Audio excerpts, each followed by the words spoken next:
Mirage the Magi, I'm back. Salute. What's happening? Want to welcome all the young men and young women out there chilling somewhere in the Mirage universe. I hope that the weekend was pretty good for you. I hope that you have been recharging, laying back, kicking it, probably doing some introspective, evaluation, and just keeping your own energy pure and clean so you can get ready to be successful this week. All right. What I want to say real quick is that the goal in life is to start things and then also to finish them out.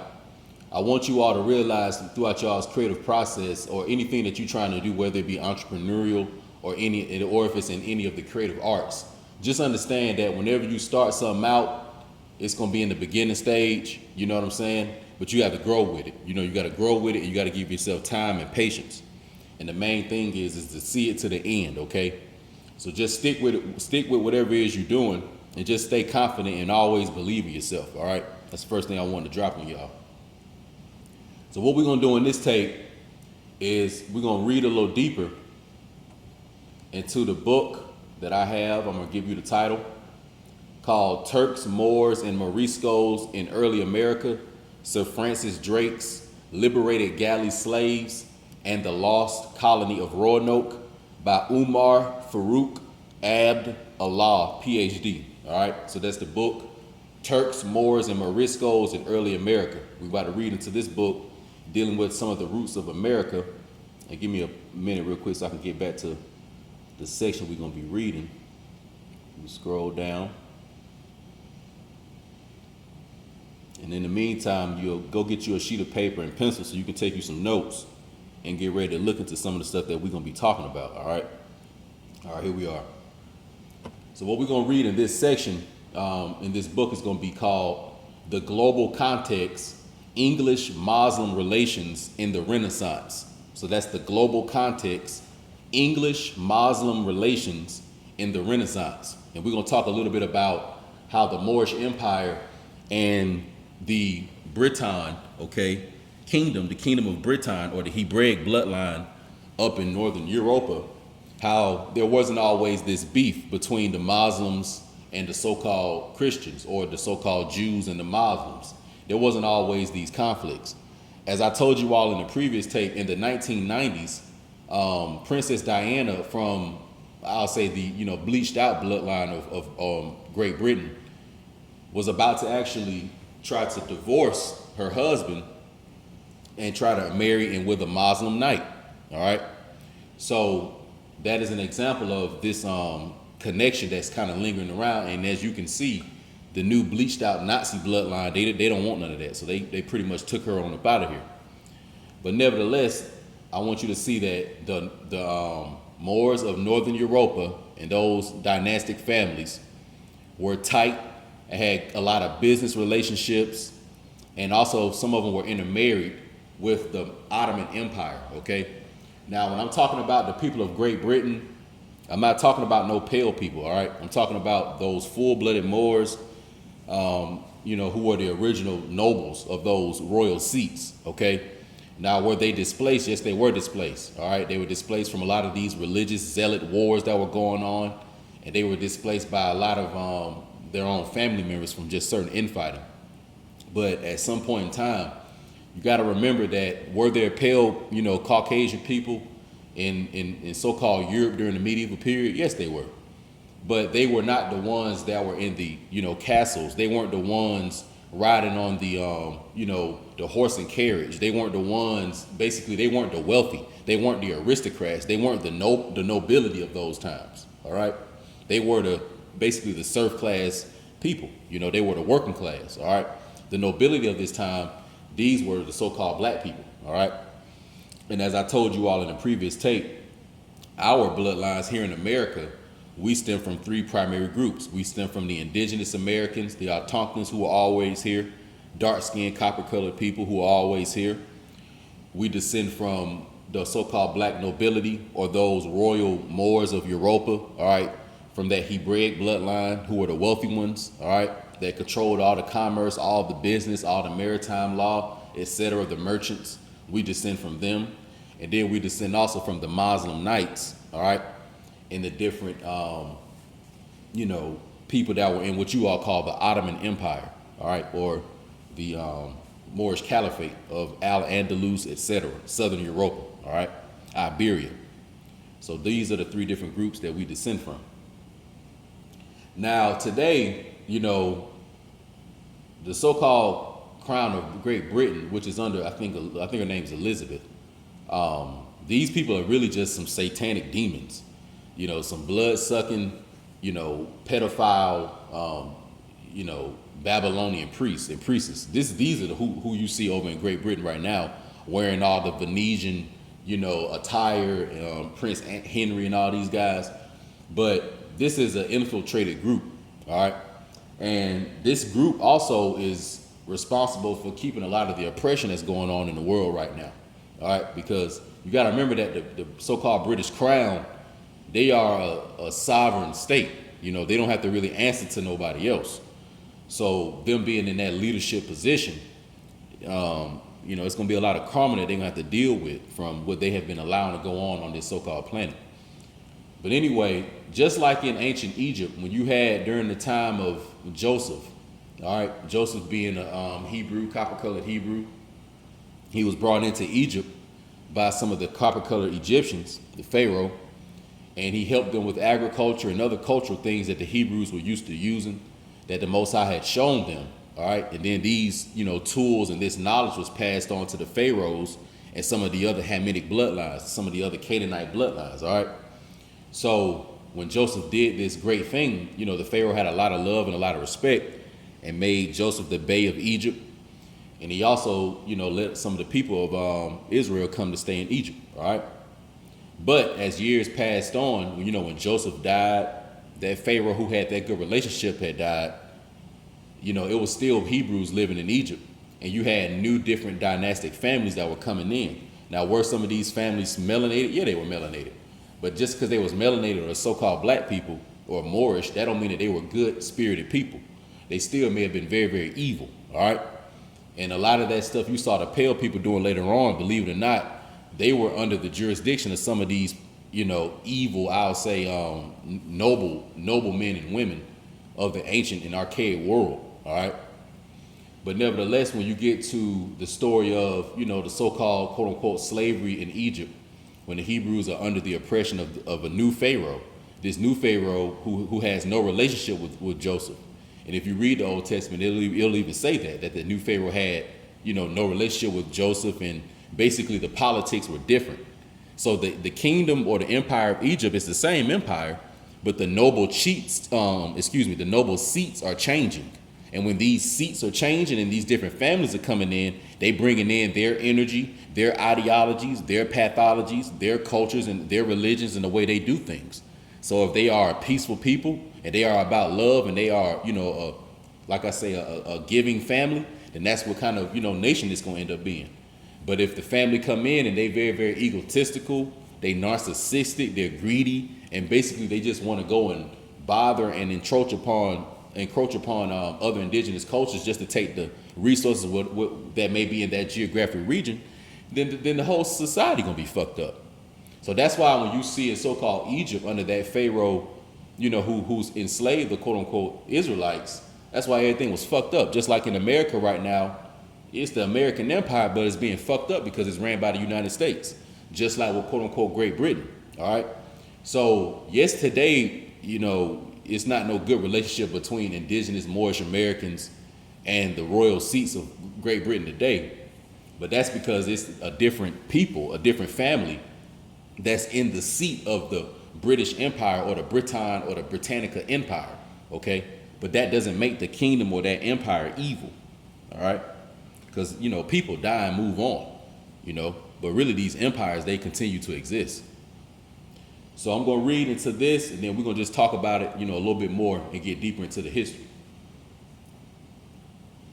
As I say, roots of Islam, the global context, English-Muslim relations in the Renaissance. At the time of Roanoke's founding, the attitudes of the English towards the Muslims of the Ottoman Empire, Morocco, and North Africa contrasted sharply with those of the Spanish. In general, the English had become open to the Muslim world and had relatively frequent contact with it.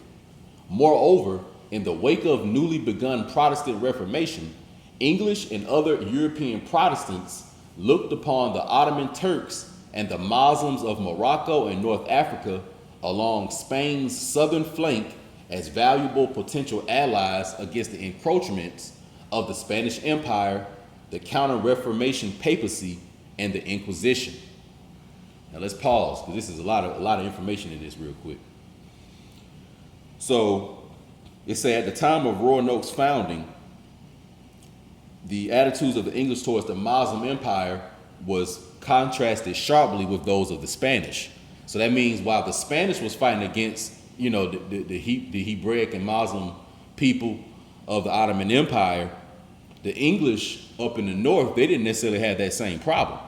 Okay, so you got to remember that, and you got to also remember this too, that the Holy Roman Empire and these different Moorish families of Europa, some of them were in league with Roman Catholicism and some of them weren't. Okay, so when you talk about the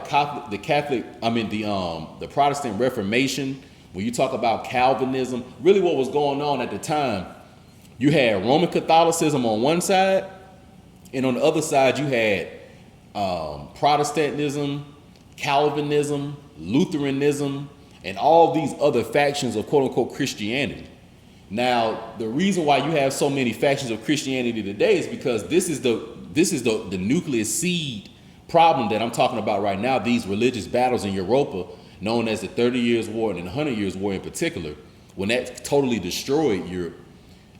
These seed problems are why so many different Christian factions today that so-called Black Americans are involved with.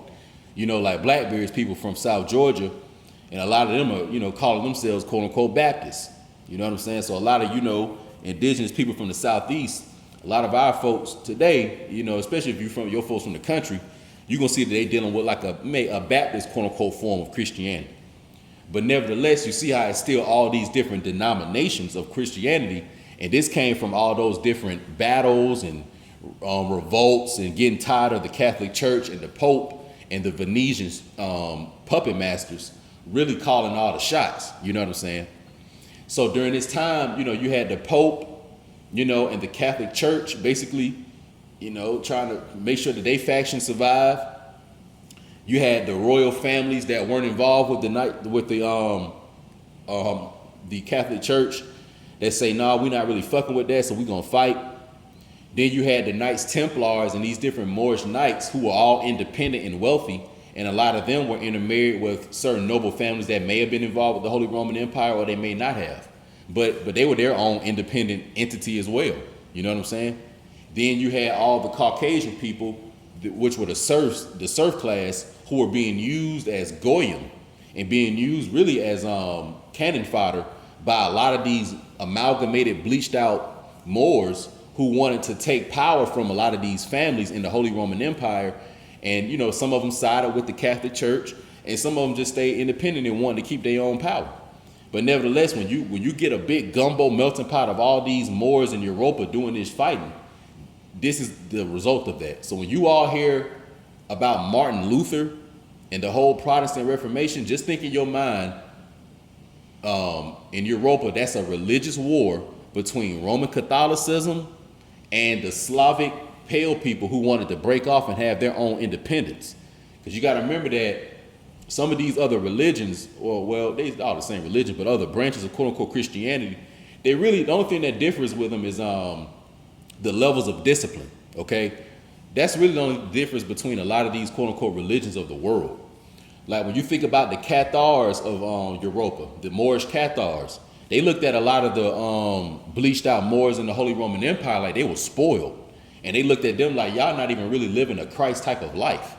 Because a lot of those Moorish Cathars, they were more, of a humble people, you know what I'm saying? And they looked at, the people in the Holy Roman Empire, especially a lot of the ones in the Roman Catholic Church, like they were idol worshipers.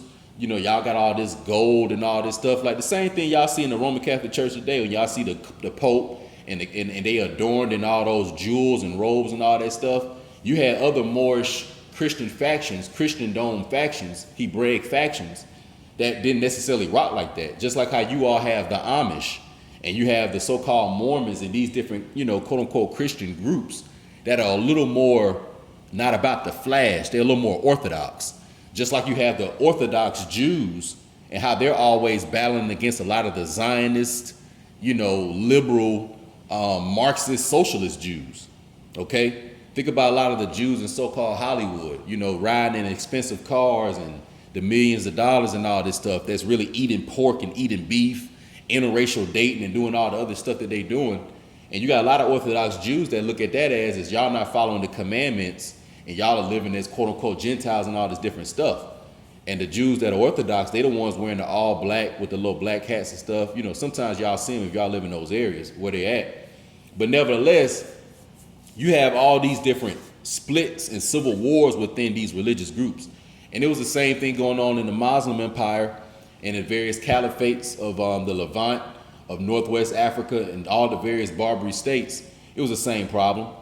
That's why in quote unquote what we call Spain, which was really Iberia at this time, that's why a lot of those Moorish cities fell, because they was fighting each other. And I'll give you another little history, because a lot of what I'm telling y'all right now, my book goes more into the sequence of the shit. But one of the times where the Moorish Empire and those different caliphates kind of came together, it was during the what you all know of as the Holy Crusades. When Saladin of the empire of, I want to say it was Baghdad, if I'm correct. But nevertheless, he unified the empire to go against the Crusaders. All right. But even while the Holy Crusades was going on, the Moors were still fighting each other. The Muslim empires were still split amongst each other. So this is how a lot of, our folks was able to get picked off by all these different religious warfares and these different cultural warfares. And you see the same thing going on with so-called black people today. Crip blood, you know what I'm saying? Oh, we from the East Coast. Oh, we from the West Coast. Oh, I'm from the city. Oh, you from the country. Like all these different things that we split ourselves up with. The light skin, dark skin thing, all that type of stuff. So y'all are keeping up that same, that same dualistic, split mind trickery. That's the Yakubian trickery, right there, to cause the confusion. But nevertheless, let's get back to this. So it said that it says, moreover, in the wake of the newly begun Protestant Reformation, English and other European Protestants looked upon the Ottoman Turks and Moslems of Morocco and North Africa along Spain's southern flank as potential allies against the encroachment of the Spanish Empire, the Counter-Reformation papacy, and the Inquisition. So while they had the Inquisition going on, they also had the Counter-Reformation. The Reformation was started by, as it says, a lot of these, Moorish nobles who had money, and they wanted to go against the Catholic Church and basically cause a lot of, let's say upheaval throughout Europa. So they started financing these different groups, financing these different people. And one of them was, who you all know of as Martin Luther, okay, who was leading the Protestant, one of these reformations, all right? He even went up against the Holy Roman Empire, and I think it was, I don't know if it was Charles V, but nevertheless, they basically called him in. He had to have like a little hearing, pretty much, or like a trial to explain, himself, because a lot of the Moors in the Holy Roman Empire was like, look, man, if you out here talking about, anything other than Roman Catholicism and how we doing this, then we're gonna view you as a heretic. And if we view you as a heretic, then we basically gonna let our pale pope and our little pale slaves, and our pale policemen, basically kill you and torture you and all this different stuff. So they was calling a lot of these Protestant Moorish groups in, and then but we was putting a lot of pawns out there, niggas like I say, like Martin Luther and stuff like that. So don't think that Martin Luther was out there just leading the cause by himself. No, there was some rich, either amalgamated or full-blooded Moorish nobles and Moorish families who didn't give a fuck about probably the Holy Roman Empire or the Catholic Church, and they was financing him and probably was giving him ideas and stuff like that. See, that's how the Moors always really have done things. They real clandestine. You see what I'm saying? The Moors are the master puppeteers. They're the masters of sending somebody out to do the work. That's what a policeman is. Like, the police is working for a private sector. The private sector usually will be these wealthy Moors. It's just today we done denationalized our damn selves. So now we in the public sector with all our shit. But really, you supposed to be in the private sector having motherfuckers in the public sector working for you. But niggas not even supposed to know who you are. You supposed to be in the private sector collecting all the money, you know what I'm saying, collecting all the resources while your finger puppet or while your your goyim is out there doing the work. That's one of the strategies called the monkey's paw, using the monkey's paw. You got to use the monkey's paw to get the jewels so you don't have to do the work, you know? But let's keep this going. The English maintained extensive commercial, diplomatic, and social connections to the Ottoman Turks and the Moroccans of North Africa. Nabil Matar states in his pioneering work on this subject, no other non-Christian people interacted more widely with Britons than the Moslems of the Ottoman Empire, the Eastern Mediterranean, and the North African regencies of Tunisia, Algeria, Libya, along with Morocco, which was not under Ottoman domination. These Muslims represented the most widely visible non-Christian people on English soil in this period, more so than the Jews and the American Indians, the chief others in British Renaissance history. Now I'm gonna reread this because this is big. Now there's an author named Nabil Matar, and this is who they're quoting right here. He says, no other non-Christian people interacted more widely with Britons than the Muslims of the Ottoman Empire, the Eastern Mediterranean, and the North African regencies of Tunisia, Algeria, and Libya, along with Morocco, which was not under Ottoman domination. So the first thing it's saying is that the Britons, okay, was again the dark-skinned Moorish Britons. So when we saying Moorish, I don't want y'all to think that the Moors was just under the Ottoman Empire or from these, Muslim states. Like I'm talking about the dark-skinned, indigenous, copper-colored, caramel-colored, chocolate-colored people. That's what I'm talking about. I'm not talking about what religion or culture they are. I'm talking about the people, the ethnicity, the phenotype. You know what I'm saying? That Moorish, so-called black people. It says no other non-Christian people interacted more widely than the Britons, than the Muslims of the Ottoman Empire. So we about to go through the different groups of Muslims that the Moors or the dark-skinned Britons were interacting with. All right. So they was dealing with Moors from the Ottoman Empire. They were dealing with Moors that were living in the Eastern Mediterranean that were dealing with Islam. They were dealing with Moors who were living in Tunisia. They were dealing with Moors living in Algeria, Moors living in Libya, and Moors living in Morocco.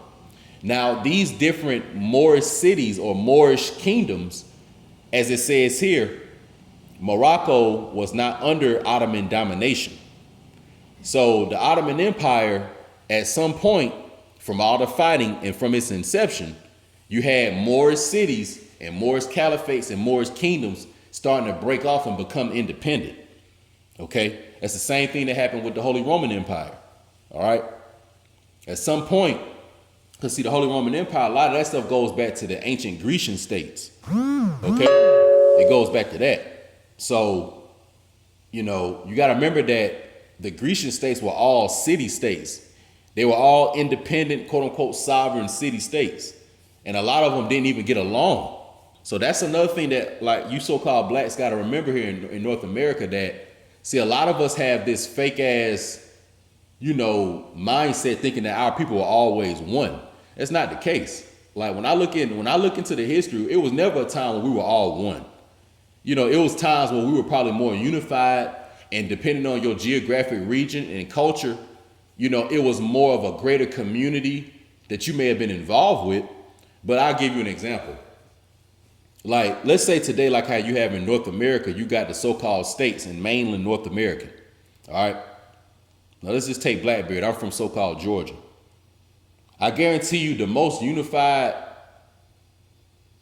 the shit probably was, I guarantee that the states that maybe were in the southeast, they were probably unified and had a little confederacy and kingdom.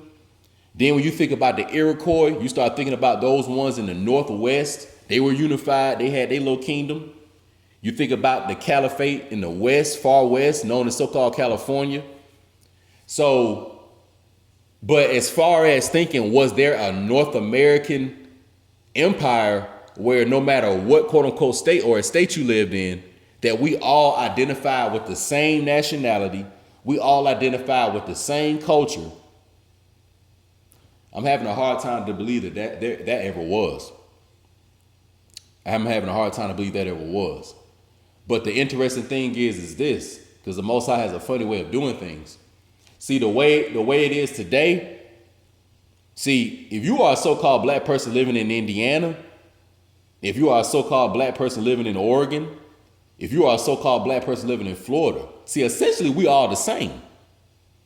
You know, you either probably a so-called Christian, we all speak so-called English.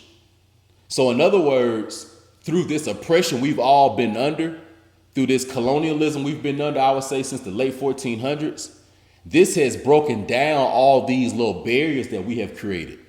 This has broken down all these little artificial walls we've created between us. And what are some of these artificial walls? Well, some of the ones we've created since the Most High has tried to get rid of it. I'll give you some of them. Let's take California. A lot of the brothers in LA. Let's take the gang cultures, right? Now, the Crips and the Bloods were not the first gangs in so-called California, all right? They had the Gladiators, and they had a lot of different gangs that were prior to that, all right?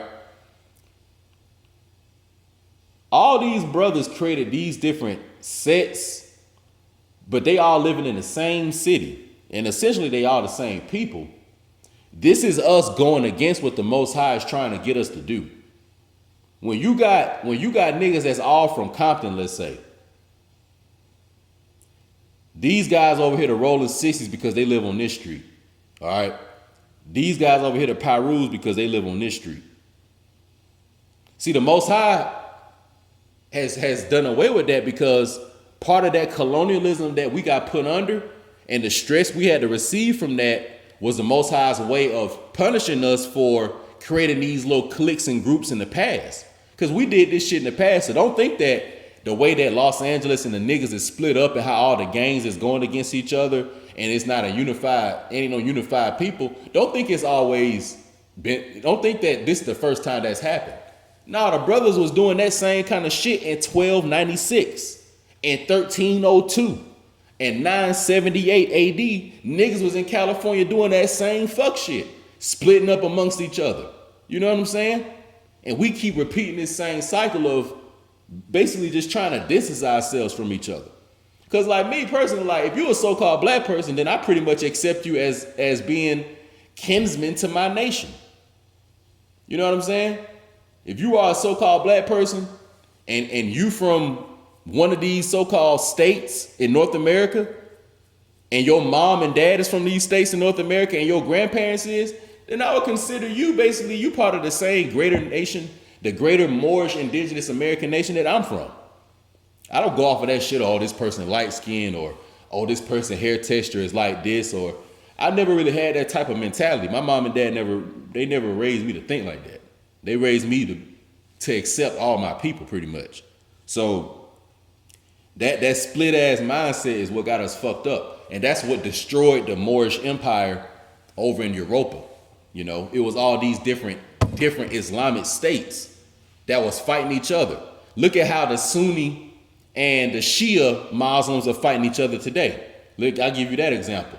That's an example of how the Muslims were infighting. So imagine how they doing, the Sunni and the Shia. You got the two Moorish factions fighting each other, and at the same time, y'all trying to fight the bleached out Christendom, the bleached out Roman, Babylonian, Byzantium, empire. Like, how you gonna do both at the same time? Because that's what we was doing here in North America. How the rolling 60s fighting against the Pyrus, but the police coming in to kill both of you motherfuckers.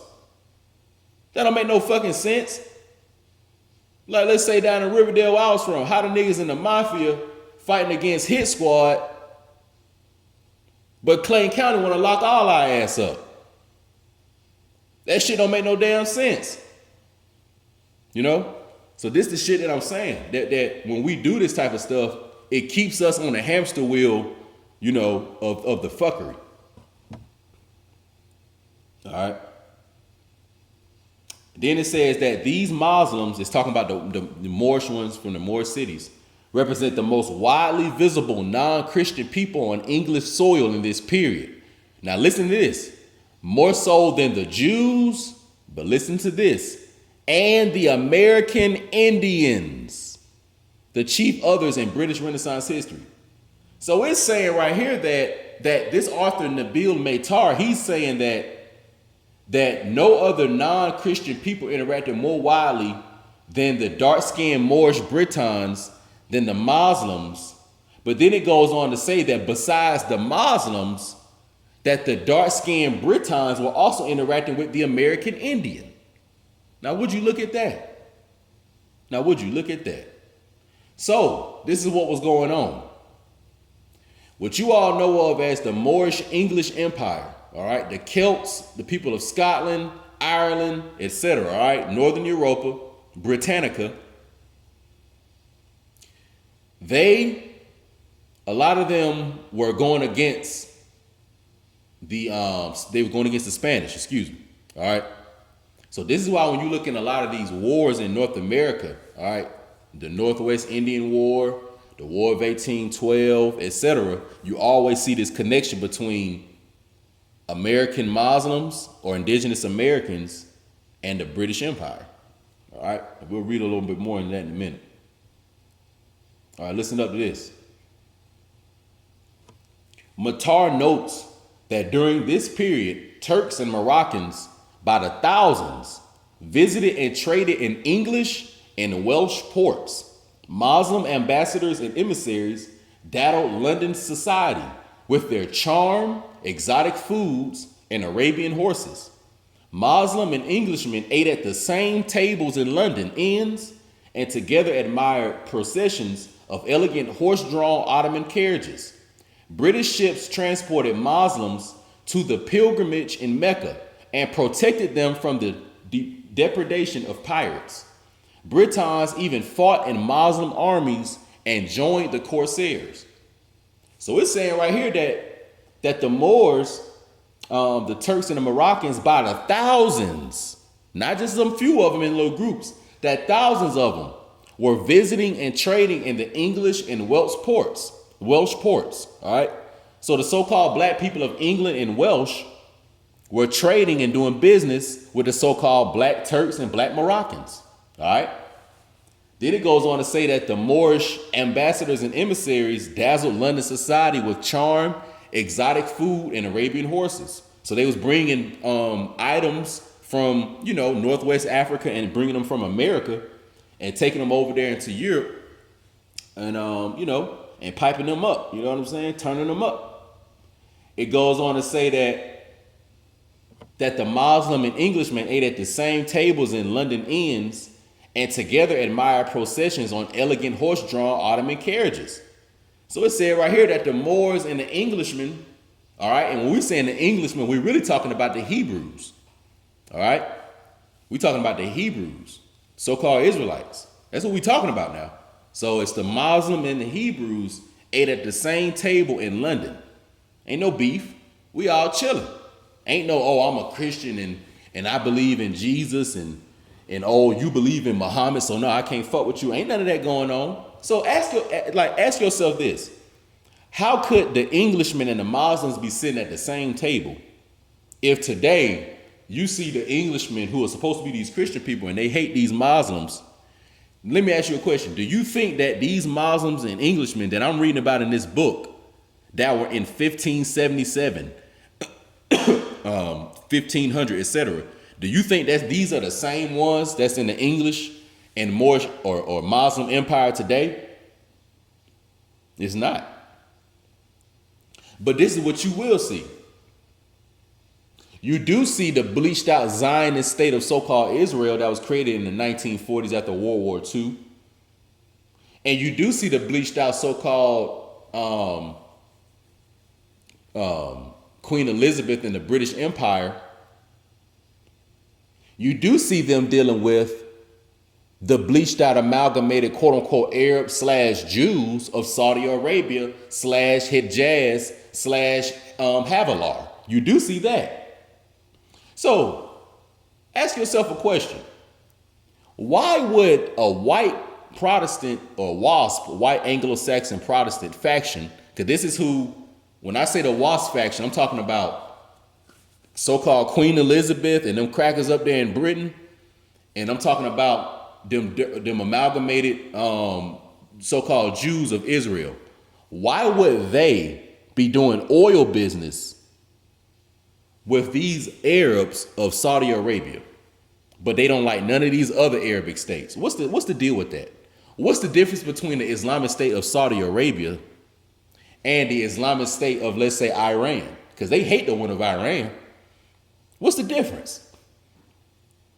Okay? Could it be that the Islamic State of Iran is still holding on to its Moorish roots? Could it be that the so-called, quote-unquote, Islamic State of Saudi Arabia is not the real and original one? And the fake Beys and the fake sheiks that are in the seats of Saud, the House of Saud right now, that they are not the real original people of Havilar and Hijaz? Could that be it? And Blackbeard is here to tell you that that is it. All right?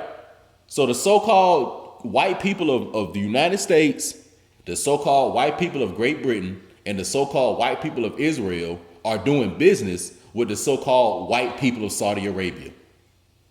So that fake Islamic state that you see in Saudi Arabia, that fake Moorish state with those fake sheiks, they feel safe doing business with them because that's not the real people. Look how they over there brutalizing their people. Like if the so-called United States, and it was about democracy, right, was about changing empires that are brutalizing the people and all this different stuff. Over there in Saudi Arabia, if you get caught doing some shit you're not supposed to be doing, you can be executed in the street.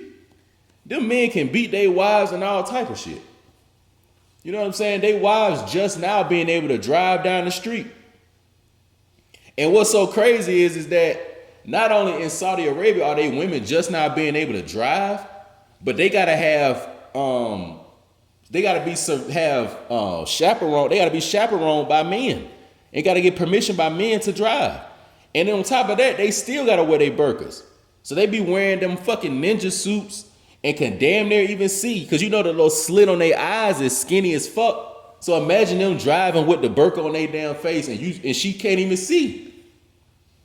So if the United States is so much about democracy, you know, was really they about Marxism and socialism, communism, you know, if they was really about trying to free them, why they won't buck on the house's side? All that stuff that they doing over there, all the raping and stuff that they got going on over there, you know. And I say this too, like when y'all think about those the different oil geographic places of dominance right now, and like I say, these pale fake Arabs that's running these places, like the United Emirates and stuff like that, like Dubai and all that different stuff. These people are not the real ones running that shit. Them are harem children. All right? So them white pale Arabs you see that's running these empires today, those are the harem children that turned on their forefathers, the dark-skinned original Moors, okay? The ones that the English was dealing with in the 1500s. You know, they turned against them. You know, it was really hundreds of years before that when they started turning, but y'all see what I'm saying. All right, let's continue. British settlement in the New World got off to a slow and difficult start. On the other hand, there had already been significant British settlement in the Muslim world during the same period. An English observer noted in 1577 that, quote, the wise and better-minded, end quote, of English men and women were leaving England to live in other lands such as France, Germany, and North Africa. Muslim societies were open to immigration from Christian lands. Once again, I thought they was beefing. Why Muslims letting the Christians come in if it was all beef? It wasn't beef when it was Moors. Anyway, in the eyes of underprivileged Europeans, such Muslim societies were meritocracies. When compared with the severe restrictions based on birth, that confronted them in European societies, where it was difficult to advance beyond the class into which one was born. Attraction to the Muslim world was not unique to the British. Western European immigrants, living in Algiers during the early 17th century were numerous and influential. Even when heavier English migration to North America began in the late 1620s, this is when a lot of our direct ancestors came over here. Britons living in Moorish North Africa and elsewhere in the Muslim Mediterranean continued to outnumber their cousins in the American colonies for years. All right, so let's go through this. So it says, first of all, that when the Moorish Britons started to come over here, that a lot of them were living in the Barbary states of Northwest Africa. Okay, let's see this part right here.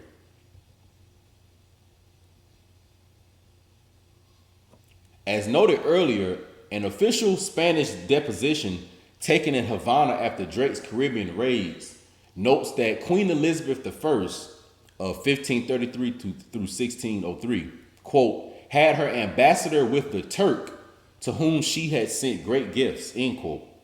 This report reflects the state of English-Muslim relations at the time of the founding of the Roanoke colony.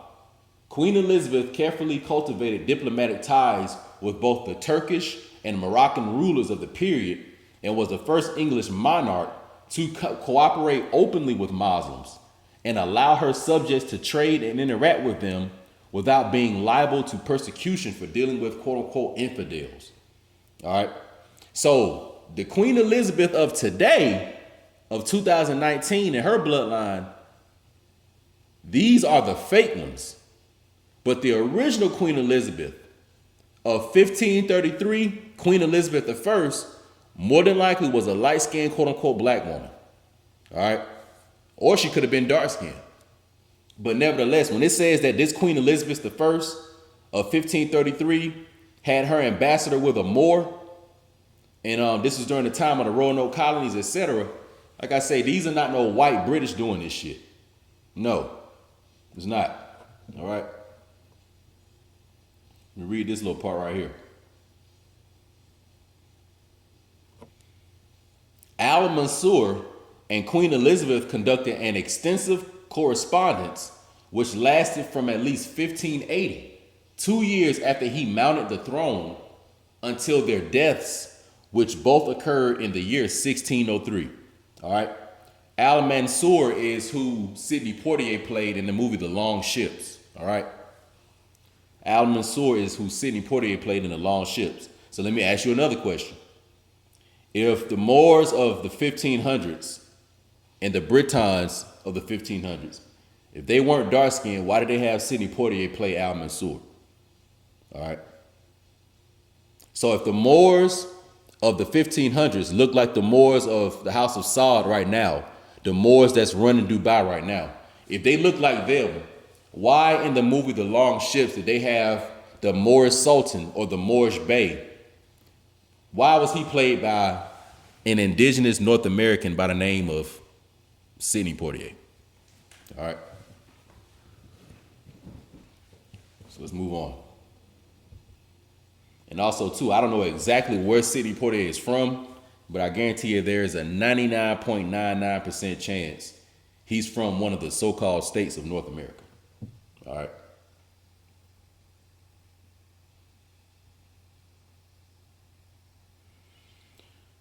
So what you have is, originally that there was a positive relationship between Great Britain and the Moorish Empire, all right, the Muslim Empire in particularly. But as the years went on, as Queen Elizabeth I of the 1500s and some of these different, dark-skinned Moorish nobles started to die off, their families was bleached out, just like I told y'all with the ancient Egyptian culture. When that Pharaoh changed and then the evil one came in, that's what started happening in England. And really, this goes back to like 1066 when it comes to the British crown being infiltrated and being switched out for fake nobles, all right? Because a lot of the different dirty ass amalgamated Moors from fallen Rome, who became, who you all know of as modern day Italians. And then one group of them was known as the Venetians, okay, with a V, who ran the different ports in Venice and were the merchants. But nevertheless, what they started to do was infiltrate the British crown. And they started to, like a lot of the stuff going against the Catholic Church, although on one sector down there in Italy, they supported the Catholic Church. But nevertheless, they started in 1066 to really do a number on England, okay? So, of course, the bloodlines in Europa, they were staying dark-skinned, but you had certain amalgamated and certain full-blooded Moors who just wanted to always stir up trouble. You know what I'm saying? So even when we're talking about these Venetians, I'm not talking about Caucasian Italian people. I'm talking about light-skinned so-called black people. Some of them could have been dark-skinned. This story about Othello was playing a Venetian. The story about Othello that was written by William Shakespeare, who also was a dark-skinned Moor. But nevertheless, Othello was a Venetian, okay?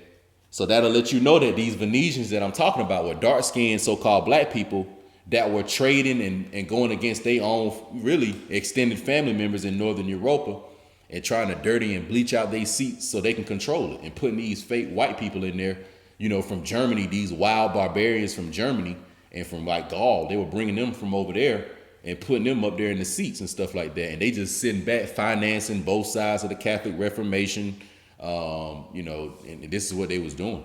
And then eventually all that stuff, it just spun out of control. So tying that English Moorish connection to America, I read about Fort Negro in 1816, all right, going into the American Civil War, because the American Civil War for us as indigenous people, it really starts, I would say like in the early 1800s. And particularly, it really cranks up when you had the Creek Civil War, because the Creek Civil War, and I go real deep into the book on that, but that's where there was a lot of Negro bed stenching going on and a lot of amalgamated children being created. And this created a divide between the Creek Nation. So you had that was part of it. And that led into a fight, and it led into the Red Stick faction being created. And there was an all-out onslaught really against a lot of the pale and amalgamated Muskogee so-called Indians. But that's what started it. But nevertheless, a lot of the Moorish tribes that were going against the dirty ass, quote unquote United States, the WASP, the settlers, the pilgrims who tried to go against King George and get their freedom, but now they trying to come into the South and steal the different Moorish confederacies and steal the different Moorish land in the South. A lot of these Moorish nations, indigenous nations, they started hooking up with the British because of that ancient root, So in 1816, we have here, the two flags represented Great Britain and the Moorish Empire, the indigenous Moorish Empire, They represented a nation of indigenous Moors.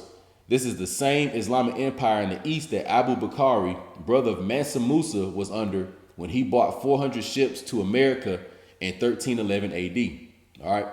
And this is talking about the red flag and the English Jack flag that the quote unquote Negroes were waving when they were approached by the United States Army at Fort Negro. All right. So there was always a connection between ancient Briton, the Hebraic bloodline of Northern Europa, Ireland, the Celts, the Scots, Britannica. There was always a connection between us, indigenous Americans, the Muslims of the West, and also the Muslims of Northwest Africa. There was always a connection. And also, too, the families were intermarrying. So you better believe that the dark-skinned black Muslims of Northwest Africa and the different Islamic states, they were marrying into the families of these dark-skinned English and vice versa, okay? And this was basically binding us together. So this is why I say that we descend from all these different families, because most of our blood ties, they came from the nobility, all right? And we're going to end it with that. So if you want to know, well, how could I be an indigenous American, but how does that tie me to all these different, groups, especially one that's in Europe and one in Northwest Africa? Well, let me ask you this. Let's say that you from an indigenous tribe in the Southeast, and let's say that the emperor and the empress of your tribe which may be the collective states of the Southeast. Let's say that the emperor and the empress of your tribe have a child. Let's say they have a daughter, right? And let's say that some Moorish nobles from Europa come over here. And let's say that it's a Moorish noble that's a man and a woman and they have wealth. And let's say that they have a son. So now the daughter that's from the emperor and empress of your tribe is going to marry the son from these English nobles, these Moorish English nobles that come to America. Now they're going to get married and then they're going to have an offspring. That offspring represents the union between the Indigenous American and the Moorish noble of Britain. And this is how we are all linked. So we're linked by the blood tie and we're linked by the offspring that comes from it. Okay? So this is how you know that all these groups I'm talking about were originally so-called black people, because we all look the same today. Like Blackbeard today, if somebody see me, they will say that you look like a black, so-called black man. But they don't know that I'm mixed between probably Indigenous American, you know what I'm saying, Moroccan, and English. But you can look at me and say that I'm a full-blooded so-called black man. But yeah, but they don't know. You got to understand that some of my ancestors was from America. Some of them were from Europa. Some of them were from Northwest Africa. But no matter where they were from, they all look the same. And that's why I look the same today, you know. So believe it or not, all of us really are so-called mixed. You know what I'm saying? Because we got various bloodlines in us from these, you know, noble marriages. But when you look at us, we look like full quote-unquote black people. You know? So this lets you know that all these people were the same at one point in time. All right? So it's your boy Mirage. Salute. I hope y'all got something from this. Keep y'all spirit up and do your homework. Do some more research. Holler at me in the comment section. I'm out.